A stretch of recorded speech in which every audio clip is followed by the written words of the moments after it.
છેલ્લા ઘણા સમયથી ગુજરાતના વાતાવરણમાં પલટો આવ્યો હતો। છેલ્લા ઘણા સમયથી આપણે જોતા પણ આવ્યા છે કે માવઠાની શક્યતાના વચ્ચે ગુજરાતમાં ઘણા બધા વિસ્તારોમાં માવઠું આવ્યું પણ હતું, પરંતુ ક્યાંક હવામાન નિષ્ણાંત પરેશ ગોસ્વામી દ્વારા એવું પણ કહેવામાં આવ્યું હતું કે 16 તારીખ એટલે કે આજથી ગુજરાતમાં હીટવેવની શક્યતા પણ છે।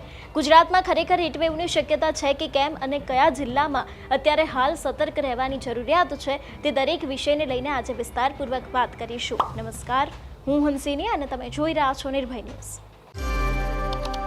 છેલ્લા ઘણા સમયથી ગુજરાતના વાતાવરણમાં પલટો આવ્યો છે। એપ્રિલ મહિનાની શરૂઆતમાં જ આપણે જોયું હતું કે માવઠાની આગાહી કરવામાં આવી હતી અને ગુજરાતના અનેક એવા વિસ્તારમાં માવઠું આવ્યું પણ હતું। એ બાદ ગરમીનો પારો છે તે વધુ ઉચકાયો હતો અને એવું પણ ક્યાંક કહેવામાં આવ્યું હતું કે 15 તારીખ બાદ એટલે કે આજના દિવસથી હીટ વેવનો વધુ એક નવો રાઉન્ડ છે તે શરૂ થવાનો છે।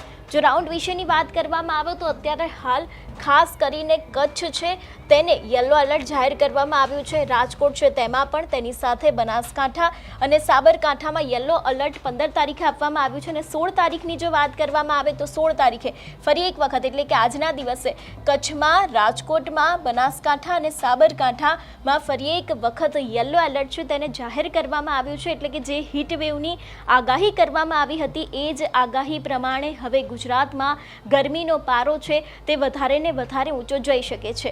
આજની વાત થઈ, જો તેના પછીના દિવસની વાત કરવામાં આવે તો ફરી એક વખત કચ્છ છે તે વધારે તાપમાન છે, બનાસકાંઠા છે, સાબરકાંઠા છે અને રાજકોટ છે, આ દરેક જિલ્લામાં ક્યાંક હવે તાપમાનનો પારો છે તે વધારે જવાનો છે અને અહીં યલો એલર્ટ છે તેને આપી દેવામાં આવ્યું છે। જે હીટ વેવની શક્યતા વિશેની વાત કરવામાં આવે તો ગુજરાતમાં વધુ એક નવો રાઉન્ડ છે જે 30 એપ્રિલ સુધી હીટ વેવ રહેવાનો હતો। એને જ લઈને પરેશ ગોસ્વામી અમારા એડિટર ગોપી ઘાંગર સાથે વાતચીત કરતા શું કહી રહ્યા છે તે સાંભળીએ।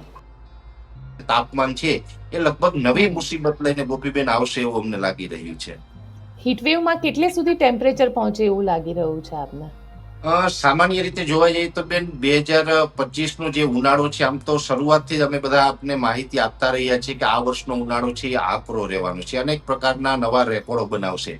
આ વર્ષે આપણે હીટવેવે માર્ચ મહિનાની અંદર સૌથી ઊંચા તાપમાનનો રેકોર્ડ બનાવ્યો છે। એપ્રિલ મહિનાના પ્રથમ અઠવાડિયાની અંદર જે રેકોર્ડ બન્યો છે એ રેકોર્ડ પણ સામાન્ય નથી। જેવી રીતે 41 થી 44 ડિગ્રીની રેન્જમાં તાપમાનને જવું અને એ પણ એપ્રિલના પહેલા અઠવાડિયામાં, એ લગભગ એક દાયકાની અંદર આ પ્રથમ ઘટના છે। નકર જનરલી તાપમાન ઊંચું જતું હોય છે, 41 થી 44 ડિગ્રીમાં તાપમાન આવે એ લગભગ એપ્રિલના એન્ડમાં જોવા મળતું હોય છે। 15 એપ્રિલ પહેલા તો આપણે જોવા નથી મળતું, પણ આ વર્ષે 15 એપ્રિલ પહેલા, એપ્રિલના પહેલા અઠવાડિયામાં પણ આપણે 44 ડિગ્રી સુધીના તાપમાન જોયા છે અને હવે 15 તારીખ પછીથી જે ઊંચું તાપમાન જવાનું છે એમાં લગભગ અમુક વિસ્તારોની અંદર 42 થી લઈને 44 ડિગ્રી અને આઇસોલેટેડ એરિયા હશે એની અંદર 45 અને 45 પ્લસ પણ તાપમાન થઈ શકે છે। એટલે આમાં 45 સુધી તાપમાન પહોંચવાની શક્યતાઓ છે ને આ રાઉન્ડ હશે એ લાંબો હશે।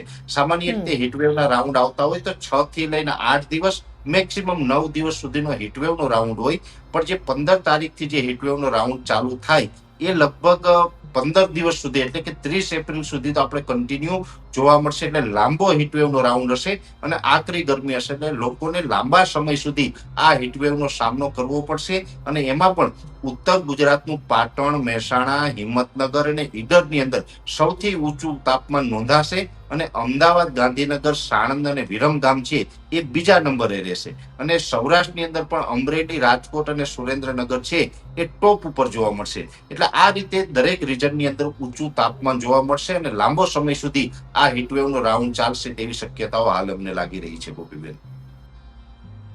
ગુજરાતમાં અત્યારે હાલ એક તરફ હીટવેવની આગાહી કરવામાં આવી છે અને બીજી બાજુ જો વાત કરવામાં આવે કે ખેડૂતોના પાકને પણ ક્યાંક માવઠાને કારણે ભારે નુકસાન થયું હતું અને હવે ગુજરાતમાં વધારે ને વધારે આ ગરમીનો પારો છે તે ઉચકાય તેવી શક્યતાઓ પણ દેખાઈ રહી છે। તમારું શું માનવું છે આ વિષયને લઈને અમને કમેન્ટ કરીને ચોક્કસથી જણાવજો। તેની સાથે જ અમારી ચેનલ નિર્ભય ન્યૂઝને લાઇક, શેર અને સબસ્ક્રાઇબ કરવાનું ભૂલશો નહીં। નમસ્કાર।